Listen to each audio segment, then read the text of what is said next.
Hello, my name is Sam Bedard, and my partner's name is Ali Al Saidi. And the category we were given was innovative technology and aging. All right.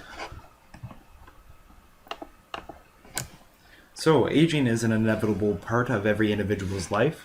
Currently in Canada, seniors account for 14.8% of the Canadian population. This population is continuing to grow and at a rapid pace. Many things are in people's control, but the one thing people cannot control is their aging. People think of others at different ages as different than themselves. A young kid thinks that adults can do whatever they want. Adults think young kids cannot do anything, and adults think the elderly ages cannot do much either. Everyone, however, wants to stay young, and because everyone knows it's not possible, people do all they can to look and feel young. This can be through dieting, facial and body creams, etc. We learned about the Iron Lady who biked marathons, the various people filmed in the TVO documentary who showed us that they are way different than the stereotypical image of the elderly. They all showed us that age is but a number, and that the strong will and determination is in fact the true factor in what is possible and what is not. As technology advances and makes life easier for people, the one thing people are looking for is the ability to look, feel, and look young. Unfortunately, society places roles upon people, even though people could do way more than what is expected of them. Age stratification theory, a theoretical perspective based on the belief that the societal age structure affects roles, self-concept, and life satisfaction. Role theory is a theory based on the belief that roles define us and our self-concept and shape our behavior. People deem that the elder cannot do what their younger counterparts are capable of, although throughout this course we have learned many examples where that just simply is not the case. So constantly older adults and their children argue over whether the older adult can remain independent and live by themselves. Their children, however, feel safer with them staying with someone taking care of them, whether it be with a nurse or a retirement residence. Technology is vital for this as it can satisfy both parties. Technology can allow the elder to have their independent lives that they strive to have.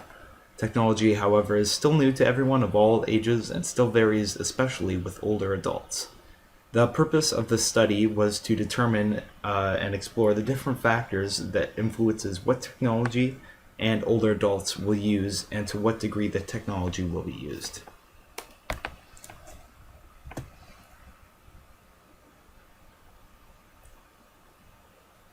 In order to determine all this and come to a conclusion, there was a well thought out method used to achieve this. A qualitative explorative field study was set up, involving home visits to 53 community dwelling older adults, aged 68 to 95, living in the Netherlands. Propositive sampling was used to include participants with different health statuses, living arrangements, and levels of technology experience.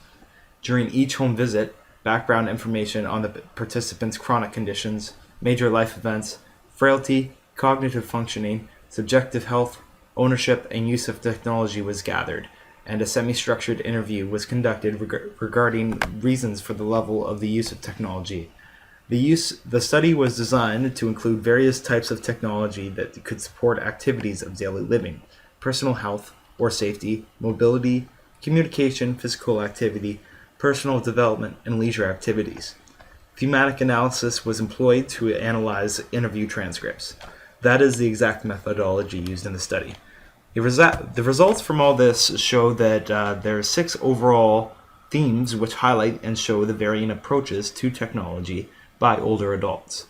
The 6 themes are challenges in the domain of independent living, behavioral options, personal thoughts on technology use, influence of the social network, influence of organizations, and the role of the physical environment.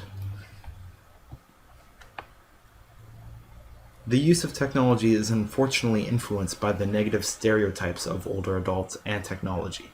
The common misconception that technology is way too advanced for them. Screens can be too small, technology can be too overwhelming with the different softwares, hardwares, etc., and it gets them to put them off before they even get to technology a chance. By determining these factors, it allows people It allows individuals to change the misconceptions that have been derived and put a very large group of people onto technology that would not necessarily attempt to use it before. When dealing with the study, it brought a lot of shine and perspective to the issue with the elder and technology. The only problems that can derive with this is that the sample size can be deemed minuscule.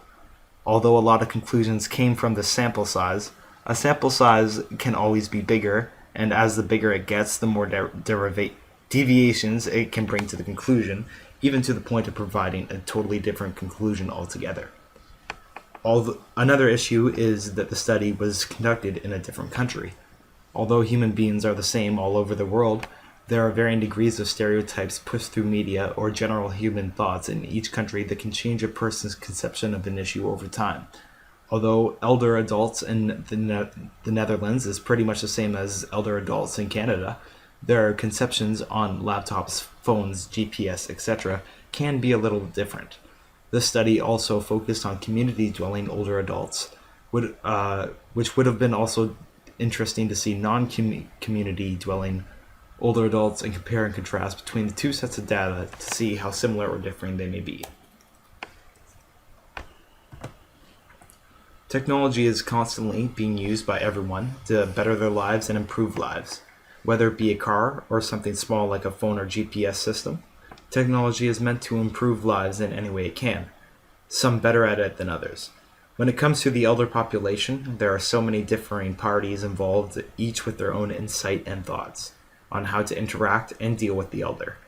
Everyone is trying to do the right thing, but may in fact be doing the opposite.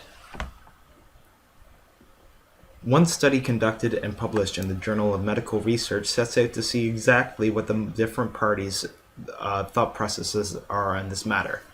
The breakdown of the study is: monodisciplinary focus groups were conducted with participants representing 5 groups of stakeholders: older adults, care professionals, managers within home care or social work organizations, technology designers and suppliers, and policymakers. Transcripts were analyzed using thematic analysis. The results showcased a lot of the different views on technology and the elder, which would mirror the thought process of a lot of students enrolled in this course. Everyone agrees that technology is a major plus, but there needs to be some set of rules and guidelines to maximize its efficiency. There are 4 main areas which everyone tends to agree on. The 4 are that the first one is that elders need to be thought of and prioritized when developing the technology. All their needs need to come into play rather than the thoughts of any other party. Second, the technology needs to be accepted and used by the elder adults. No point of developing all this expensive technology unless they deem it fit. Third, it needs to provide benefits that they are looking for.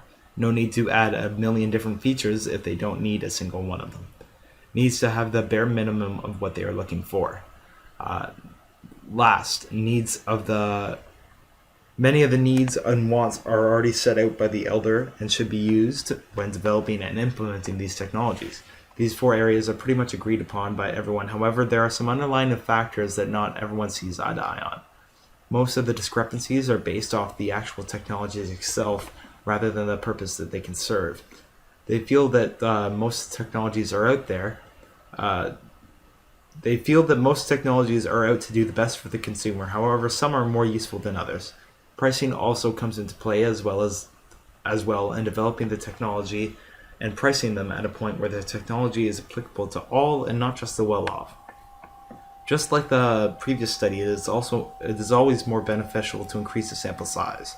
Deviations are very important as people are different, so by getting more insight you can increase your knowledge on the topic and come to a stronger conclusion. Overall, the study was very beneficial and shed a different light on the issue, one that many people tend to overlook. As the elder population continues to grow in Canada, it is important to educate them and everyone else as well on how to interact with them and get them to the best that they can be. Everyone is ultimately going to become an elder adult and therefore should be educated on the issue. There are many initiatives in place to help the elder in doing whatever they want to do, whether it be running marathons, playing a sport, learning how to play instruments, code their first app, there is always something to do and help is out there. Mississauga has an outreach program that sends volunteers out to each elder adult in the program and takes them out to do any physical activity they seem fit.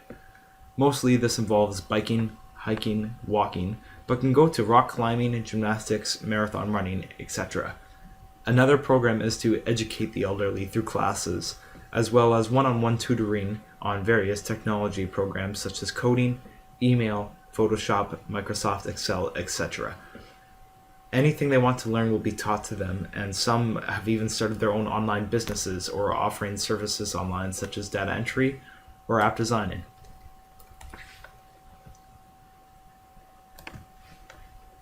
Although there are a lot of good programs out there, they are not as common as one would like. The elder population is quite substantial, and the number of programs out there does not match the population. More programs can be implemented, and they should be. Many high school students are looking for volunteer hours, and by introducing a program they can volunteer in and help the elder as well. The tips and tricks they can learn here can be introduced at home to their grandparents, helping them as well. There are many ways to encourage more activities for the elder adults, but initiatives must be taken on a local level as well as a federal, countrywide level. A week or day can be set aside as National Technology Day for the elderly. People can educate the elderly through seminars at local schools or recreation centers in various technological fields, as they do now, on a smaller scale. Online businesses can be set up by the elderly through the help of volunteers, and government grants and bursaries can be applied to this as well. The aging population is often portrayed in a negative light in the media, television, or movies. Most often, characters show some degree of decline in overall function. Older adults are also not given the same opportunities or screen time, as only 10% of actors aged 65 and over are cast in major roles, a stat which is declining. Seniors are often shown with little to no competency towards a given technology, often for a comedic intention. Most seniors do not agree with the portrayal of older adults within the media, while the majority of younger adults do. This suggests that ageism is prevalent within the media for both the acting community and the general aging population. A character in the longest-running animated series of all time has had some very ageist characteristics. Abe, Grandpa Simpson, a minor character in the Simpsons television series, has been shown to hold an iron to his head as if a telephone. Although used for comedic purposes, this is flaunting a negative stereotype about elderly not being able to properly use technology. In fact, it would appear that his character exists only to poke fun at an aging population. Abe's character resides at the local nursing home with several other adults who crowd around the box-style television of their generation. This series mocks the aging population's cognitive abilities as well as their leisurely activities. Technology is advancing in many fields at an alarming rate. Most advertising is geared towards a younger generation. Commercials for a new technology rarely feature a senior citizen, as that demographic is often overlooked as a target audience. This is where ageism exists with advancing technology. It is assumed that because of the natural decline that is assumed to accompany aging, that the elderly is unable to adapt to the new technology. This is often not the case. Many seniors actively learn new technology platforms and keep up to date with the technology available to them. Smartphones and laptops are becoming more prominent in the aging population. This is the trend that needs to continue for companies in advertising to notice this demographic. The arts are a relatively timeless activity that can be influenced by technology. Musicians have new electronic instruments and pedals. Artists can alter their work digitally, and dancers may have different modern footwear. Seniors are often depicted solely listening to music of their generation. Many active senior artists keep up to date with technology within their field and maximize its potential. So in conclusion, seniors should not be intimidated by the onset of new technology. Technology can help seniors stay productive and self-sufficient. Semi-retired seniors may use different technology to supplement their work. It may be beneficial to welcome iPads and cell phones in retirement residences the same way we are beginning to do so in elementary and high schools. Right now, there is little government funding in educating elderly with new technology, and that should change. And here are the references used for the purposes of this presentation. And thank you for your time.